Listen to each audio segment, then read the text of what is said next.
រឿងព្រំដែនគោកកម្ពុជាថៃឡង់ថៃមិនអាចកិច្ចពី ICJ បានទេបើថៃចង់កិច្ចមិនឡើងក្តីនៅ ICJ ថៃត្រូវតែចរចាទ្វេភាគីដូច្នេះហើយថៃវាប្រើពាក្យថាចរចាទ្វេភាគីហើយទោះបីថៃសប្តាហ៍មានចំហរឹងរូសនិងក៏ក្លឿនប៉ុណ្ណាក៏ដោយក៏ថៃចាំបាច់ត្រូវអនុវត្តការចរចាទ្វេភាគីជាមួយនឹងខ្មែរបើថៃនៅតែរំលោភវាលើកលែងតែព្រឹត្តិការណ៍ពិភពលោកវាផ្លាស់ប្ដូរខ្លាំងដូចជាសង្គ្រាមលោកទី3អីអានោះយើងអត់ដឹងទេតែបើសិនណាជាបច្ចុប្បន្នស្ថានភាពនិងស្ថានភាពដូចបច្ចុប្បន្នថៃអត់កិច្ចរួចពីការចរចាទ្វេភាគីទេពីព្រោះបើថៃបាត់ផ្លូវការចរចាទ្វេភាគីថៃត្រូវឡើងតុលាការ ICJ ព្រំដែនកម្ពុជាថៃឡង់ជាព្រំដែនអន្តរជាតិថៃមិនអាចសម្រេចឯកតោភាគីទៅបានងាយស្រួលទេលើកលែងតែវាមានសង្គ្រាមលោកទី3អីកើតឡើងដូចសម័យជប៉ុនជួយថៃឲ្យរឹបអូសយកខេត្តខ្មែរអីអានោះវាអាចតែបើព្រឹត្តិការណ៍បច្ចុប្បន្នថៃមិនអាចកិច្ចរួចពីយន្តការទ្វេភាគីទេព្រោះថៃវាអត់ចង់ឡើង ICJ នឹងជាចំណុចចំណែកឯការចរចាព្រំដែនវិញវាបានព្រមព្រៀងជាមួយខ្មែរយើងហើយថាតើត្រូវធ្វើយ៉ាងម៉េចណាថាត្រូវធ្វើយ៉ាងម៉េចវាបានព្រមព្រៀងជាមួយខ្មែរយើងហើយដល់ហើយផ្ទុះអាវុធទៅវាថាវាអនុទិនហ្នឹងវាថាវាមិនទទួលស្គាល់ផែនទីអីក្រៅពីផែនទី1លើ50,000ដែលវាប្រកាន់យកជាឯកតោភាគីខ្ញុំគិតថាថៃដែលវាយកផែនទីឯកតោភាគីមកនិយាយនេះมันអាចនឹងវាធ្វើបានទាំងអស់ទេវាយកមកគ្រាន់តែធ្វើឲ្យកើតបញ្ហាតែវាមិនអាចបង្ខំដោយយកថានេះអានេះផែនទីរបស់អញគូអញ្ចឹងត្រូវទេវាតលតែសម្របសម្រួលពីព្រោះបន្ទាត់ខ្សែព្រំដែនបង្កើតរវាងបារាំងសៀមមានសន្ធិសញ្ញា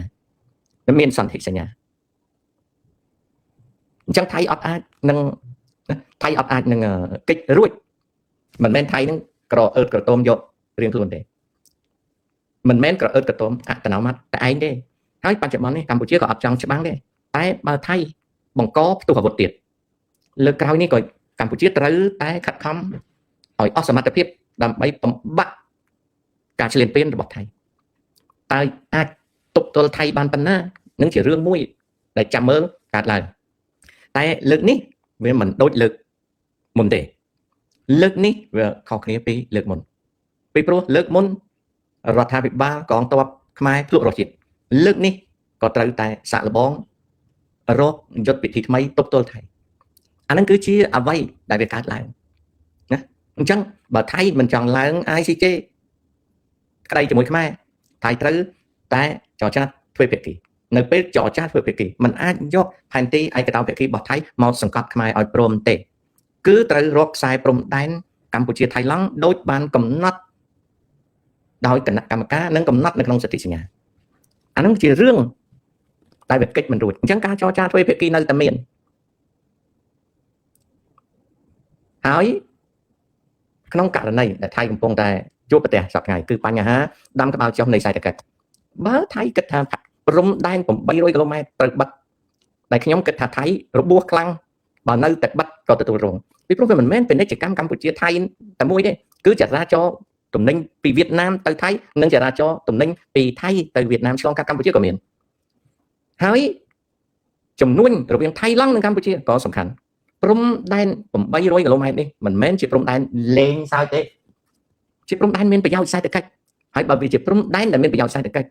នៅពេលដែលសេដ្ឋកិច្ចថៃកំពុងដាំក្បាលចុះហើយព្រំដែនខាងកើតថៃជាប់នឹងខ្មែរនឹងបាត់ថៃវាខាតចុះខ្មែរខាតទេខ្មែរខាតថៃវាខាតណាថៃវាខាតហើយចុះខ្មែរសេដ្ឋកិច្ចខ្មែរក៏ថយចុះវាមិនមានចំណេញទាំងសងខាងអញ្ចឹងអាព្រំដែនហ្នឹងថៃប្រជាជនថៃតាមបណ្ដាខេត្តជាប់ព្រំដែនមិនចង់ឲ្យបាត់អញ្ចឹងរហូតទេមិនចង់នយោបាយថៃឥឡូវនេះដើរយឺតមែនតើទោះបីនយោបាយរដ្ឋាភិបាលអនុទិនច័ន្ទវីរៈគុណជានយោបាយអាយ៉ងដែលកំពុងតែដើរយឺតមែនតើណាអានឹងអញ្ចឹងសេងអីទេមែនសេងនឹងបានអ៊ំខ្ញុំធ្លាប់ធ្វើទាហានខ្មែរក្រហមហើយគាត់ថាអ៊ំខ្ញុំធ្លាប់ធ្វើទាហានខ្មែរក្រហមហើយគាត់ថាក្រុមស្អែកស្លាប់ខ្សោយណាស់តើពិតមែនទេទាហានដែលអ៊ំរបស់ចៅឯងហៅពួកស្អែកស្លាប់ណាជាកម៉ង់ដូ mình men chỉ tọp sụt tê chứ có mong đâu phụ nắng nè tại phụ sai slap nữa chứ có mong đâu hai cá bằng cái này chỉ mùi khai có phụ on cái việc nắng tàu tê chứ tự nhiên thom đa tê còn đấy về chia có mong đâu chẳng tới cao sừng cream cho năm chặt sập ram tọp rồi bỏ lục lần nó miền tọp khăng tê tọp thom đa hay là tọp sao đâu chỉ tọp con tôi đọc bay ấy còng chỉ cá chăn đang xí có tục tọp còng điên đai ấy có tục chừng này tọp phụ sai slap đã chỉ nơi chỉ mùi chi bồn song ấy có tục mình miền ấy khăng tê có phần tái tọp khai có hôm có ọt khăng đấy miền này thật ông rồi bỏ trái nữa còn ọt khăng tê có nè đọc một phần mê xa còn ai như vậy ta tọp lần một sáu vậy nhóm tôi còn ta tọp lần một sáu có phần tay còn có ọt khăng đây tất đây này tại Campuchia được về ban khai tới chia đồng bòn đồng đo bị chặt môi chặt pi chặt bấy nè để vay vô ban đây tận nó cứ yuan mình men cái có hôm tê tọp cái có hôm lại mau ao tại chuột đằng xa thế nào đó cái vay bắt tôi quên thấy tọp tay tê tọp cái có hôm tơ khăng khá pi chặt sập buồn chặt sập rằm này tê pi chặt sập môi chặt sập pi với miền kia tạch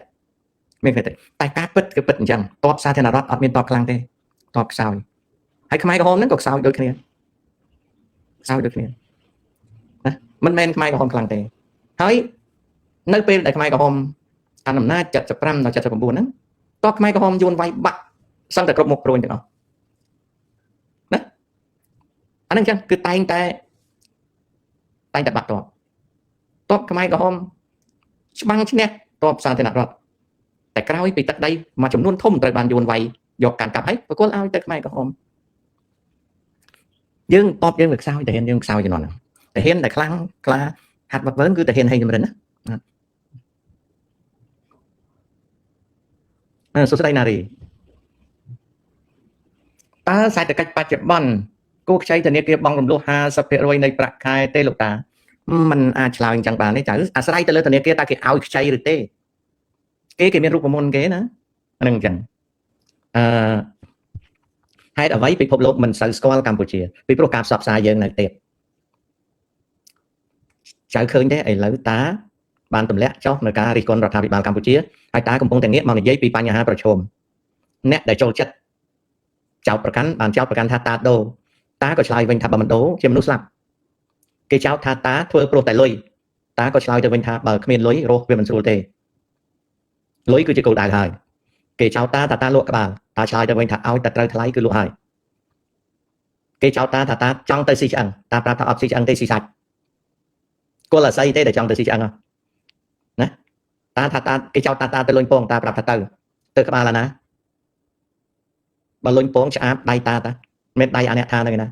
មិនបានតានិយាយចាក់បណ្ដោយអញ្ចឹងតាចង់ឲ្យចៅស្ដាប់ហេតុផលស្អីទៅពាក្យថាក្បត់ជាតិស្អីទៅពាក្យថាលក់ក្បាលស្អីទៅពាក្យថាលុញពងស្អីទៅពាក្យថាដូរហើយតាចាក់បណ្ដោយច្រើនយ៉ាងដើម្បីយកពេលមកបញ្យល់រីឯអ្នកមកជេរពលតាអត់តវាវិញពីព្រោះតាយល់ថាជាតិតកៅអាចវាមិនយល់យើងមនុស្សនេះតារហូតដល់និយាយប្រាប់ថាមនុស្សតានេះបើប្រៀបជាមួយតកៅអាចវាដូចទេវតាតកៅអាចឯណាដែលទៅយល់ចិត្តទេវតានោះអត់ដឹងថាទេវតានេះគេគិតយ៉ាងម៉េចផងណាវាប្រៀបបាននឹងសត្វឆ្កែមើលឃើញប្រច័ណ្ឌនៅក្នុងទឹកផើងឆ្កែមានស្គាល់ប្រច័ណ្ឌទេណាអានឹងអញ្ចឹងណា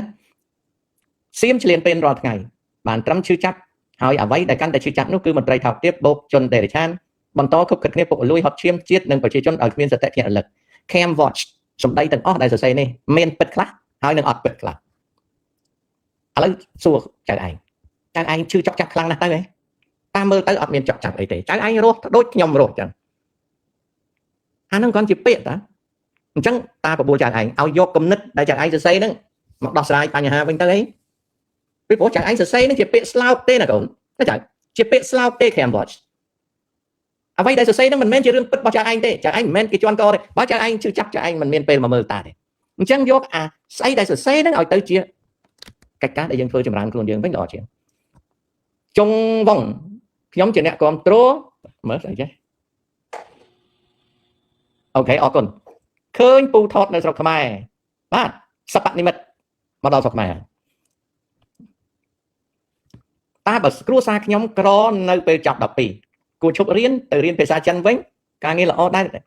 ភាសាចិនវាមិនមែនថាមិនល្អទេតែបើរៀនតទៅទៀតរកការងារធ្វើហើយរៀនតទៅទៀតវាល្អ បើជឿតាមគេរៀនតែចិនវាល្អបានខ្លះតែវាអត់ទៅមុខទៀតទេណាកូនណាវាមិនមែនអាក្រក់ទេវាល្អប៉ុន្តែវាមិនមែនជាយានមិនមែនជាវិជ្ជាដែលយើងអាចទៅបានឆ្ងាយទេគិរីកុំគិតព្រោះបើរាជការព្រមទទួលយកមតិបងអាចជួយពីចម្ងាយមួយយ៉ាងបងមានជំងឺមិនអង្គុយលើយន្តហោះច្រើនម៉ោងបានទេបងសឹងថាមើលឃើញស្រុកខ្មែររួចទៅហើយវាពិតចឹងមែនហ្នឹងបងប្អូនវាពិតអញ្ចឹងខ្ញុំតែងតែលើកមកជម្រាបថាខ្ញុំគ្មានអីទៅតវ៉ាជាមួយនឹងថ្នាក់ដឹកនាំទេខ្ញុំមានតែអង្វរកថ្នាក់ដឹកនាំសូមឲ្យលោកមេត្តាពេលហ្នឹងបងឯងយកទៅគិតទៅខ្ញុំកំពុងធ្វើអីតើខ្ញុំកំពុងធ្វើអ្វីបងឯងគិតទៅបងឯងដឹងចៅមួយសួរ KTV ចៅសម្លាញ់នៅស្រុកអាមេរិកហ្នឹងវាមានអារបៀបដូច KTV ហ្នឹងដែរគ្រាន់តែវាថ្លៃតាចូលទៅញយណា4នាក់អស់ 3000 មួយយប់អីតាចូលទៅញយហ្នឹងនៅអាមេរិកនេះក៏មានវាថ្លៃហ៎បងវាថ្លៃវាមានដូច KTV ចឹងមានប៉ុន្តែវាថ្លៃ4នាក់ទៅអង្គុយផឹកអស់ពីម៉ោង12យប់ទៅម៉ោង4ភ្លឺអីអស់ 3000 4000 $4000 អញ្ចឹងវាមិនចាំបាច់ទៅ KTV ស្រុកខ្មែរទេឲ្យតែមានលុយ K នៅនេះហើយប៉ុន្តែតាចាស់ឲ្យតាឈប់ K ហើយ IC លោកតា which អត់ទេអត់សួរអញ្ចឹងទេ the tourism development in Cambodia ត្រូវការច្រើន if you are asking for rating not yet I think that Cambodia government should focus on tourism development more we need more touristic places where foreigners like to come and enjoy their stay in Cambodia ណាតើសញ្ញាបត្រតិចនោះគេទទួលស្គាល់នៅក្រៅប្រទេសទេគេអាចបើយើងមករៀនអាហ្នឹងគេអាចពិនិត្យតែបើមកធ្វើការយើងមានបើយើងដាក់ទៅសំខាន់ការងារវាមិនខ្វះធ្វើទេនៅអាមេរិកហ្នឹងហេងវ៉ារីចង់ឲ្យលោកតាមកមើលអភិវឌ្ឍចម្រើនកម្ពុជាតាមើលឃើញតាចៅសម្លាញ់ហេងវ៉ារីចៅឯងឃើញតារិះគន់ប្រាវខ្លាំងចៅឯងស្មានតែតាអត់មើលឃើញការអភិវឌ្ឍនៅកម្ពុជាតាប្រាប់ចៅតាមើលឃើញការអភិវឌ្ឍនៅកម្ពុជារាល់ថ្ងៃហើយតាពេញចិត្តអញ្ចឹងចៅសួរតាបើតាពេញចិត្តមិនក៏តារិះគន់ទៅបានទេយីរិះគន់ឲ្យរឹតតែល្អឥឡូវឲ្យឧទាហរណ៍មួយតារិះគន់សាសនារឿងវត្តអារាមច្រើនហួសណាអ្នកបួសគ្មានវិន័យដើម្បីអីដើម្បីឲ្យសាសនាល្អផុតផង់ណាតានិយាយអំពីហេដ្ឋារចនាសម្ព័ន្ធមានស្ពានមានថ្នល់មានអគារថាបើសាងសង់ហើយឲ្យថែទាំវាឲ្យបានត្រឹមត្រូវឲ្យវាមានសណ្ដាប់ធ្នាប់រិះគន់ដើម្បីអីរិះគន់ដើម្បីសំណង់អស់ហ្នឹងវាមានគុណភាពបានយូរវាថិតទេសិតតែជួយតា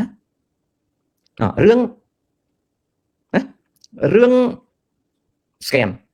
តានិយាយថាបើដាក់កម្លាំងទៅរើយកកៅអីតុទូរស័ព្ទ computer វាមិនដោះស្រាយបញ្ហា scam ទេទាល់តែធនាគារជាតិនៃកម្ពុជាក្រសួងប្រៃសណីទូរគមនាគមន៍មហាផ្ទៃក្រសួងការបរទេសនិងក្រសួងការពារជាតិអនុវត្តក្នុងការបង្ក្រាប scammer បានទៅរួចដល់តាឃើញរដ្ឋាភិបាលធ្វើតាពេញចិត្តហើយកូនតាពេញចិត្តហើយអូខេ